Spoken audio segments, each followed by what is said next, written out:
बिस्मिल्लाहिर्रहमानिर्रहीम।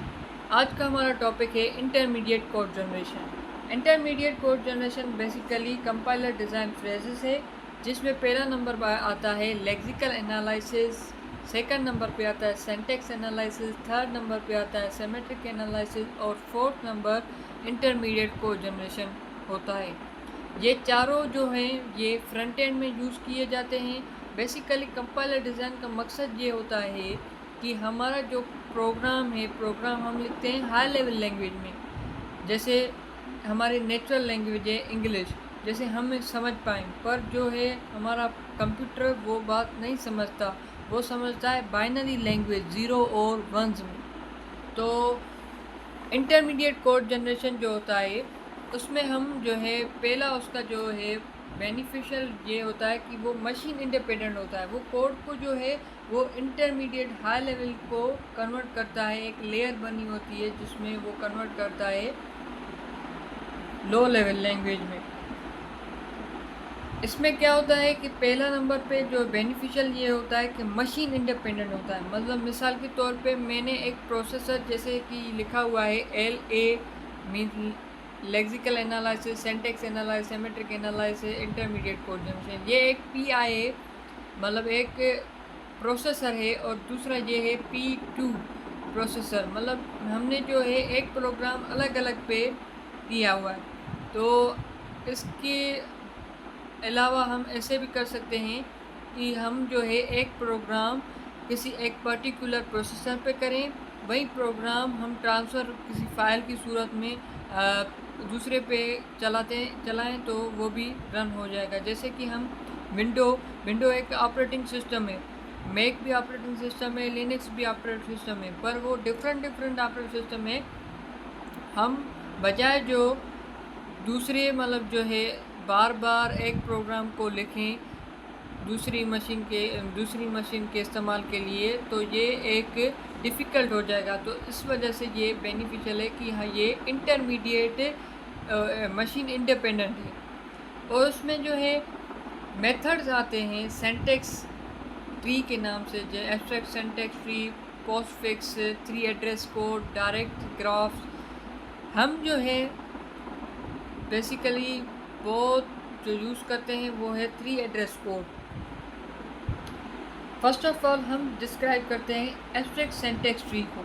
Abstract syntax tree क्या होता है? एक स्मॉलेस्ट वर्जन होता है पास ट्री का, जिसमें हम b multiply by c plus b multiply by c एक एग्जाम्पल लिया है, जिसमें हमने एक ट्री बनाया है जिसका plus multiply multiply B C एक प्लस लगाया है एक, और उसमें 2 नोड लगाई हैं, और उसके नीचे जो है एक इसे कहते हैं चाइल्ड नोड लगाया है, और उसके जो है दूसरे जो पैरामीटर्स आ रहे हैं BC वो मिल रहे हैं। और दूसरा है डायरेक्ट ग्राफ। इसका मतलब ये है कि ये हम इसको ग्राफ की सूरत में पेश करें।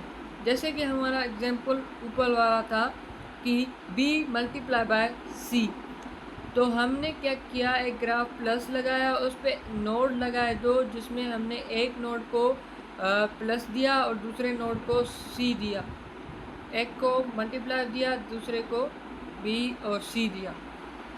और उसके अलावा आता है पोस्टफिक्स। पोस्टफिक्स का मतलब ये होता है BC multiply by BC plus multiply by C। मतलब ये स्टेप बाय स्टेप जो पहले था प्लस, मतलब उसके उत्तर हो गया। पहले प्लस लगाया था हमने, फिर बाद में BC लगाया था मल्टीप्लाई, फिर BC लगाया था, इस हिसाब से। और आखिर में जो हमारा मेन आता है, जो मेन पर्पस होता है, हम जो यूज़ करते हैं इंटरमीडिएट कोड को, तो वो होता है address code generation. Address code का मतलब जो 3 एड्रेस कोड का मतलब ये होता है कि हम जो है एक मशीन पे मैक्सिमम 3 एड्रेस ही कोड यूज़ कर सकते हैं, उसके अलावा हम ज़्यादा यूज़ नहीं कर सकते। जैसे कि एक एग्जांपल मिला हुआ है T1B मल्टीप्लाई बाय C, तो ये T है और उसकी मल्टीप्लाई B जो है वो B और C जो है, एक ये है, दूसरी ये है B और दूसरी C है। और उसके अलावा हमने दूसरा भी ये एग्जांपल लिया है T2B, ये जो है तीनों हमने 3 एड्रेस पे चलाए हैं और यहाँ भी जो है 3 एड्रेस ही चल रहा है। B A के मल्टीप्लाई B है और C 3 है। ऐसा भी हो सकता है कि कोई मशीन जो है अपने अपने अंडरस्टैंडिंग के हिसाब से वो 2 भी चला सकते हैं एड्रेस कोड और 1 एड्रेस कोड भी चला सकते हैं। उसके अलावा इसके various statement in 3 address code होते हैं, जिसमें असाइनमेंट होता है। जो असाइनमेंट ऑपरेटर है उसमें हम यूज़ करते हैं, जैसे कि हमने x is equal to Y plus Z लिखा। OP मीन्स ये होता है कि प्लस की निशानी हम देंगे, और उसके अलावा लिखा हुआ है x OPY।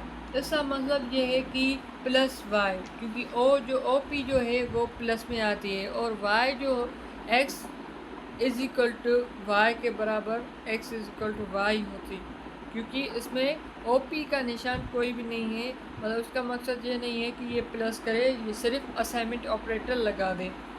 और जंप कंडीशन भी होती है। जंप कंडीशन का मतलब ये होता है कि if x reloop y go to L means relation operator if x greater than y 19 to L।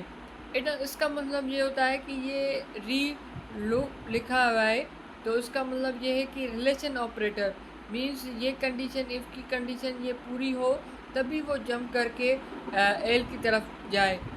और अनकंडीशनल का मकसद ये होता है कि वो डायरेक्ट नो डिसीजन, नो उसके पास जो है कंडीशन हो, वो डायरेक्ट अकर कर सकता है। दूसरे उसके अलावा थर्ड पे आता है इरे असाइनमेंट। तो उसका मतलब ये होता है कि इरे की मेथड पे भी हम जो है 3 एड्रेस कोड बिल्ड कर सकते हैं। और पेंटर एड्रेस असाइन, ये पेंटर एड्रेस असाइन का मतलब ये होता है कि हम जो है एंड वाई, जो एंड वाई है इसका जो है एड्रेस कोड असाइन उसको हो जाता है कि इसका ये है ये है ये है। तो हम जैसे कि ये है 0 3 4, ये एक एड्रेस कोड बनता है।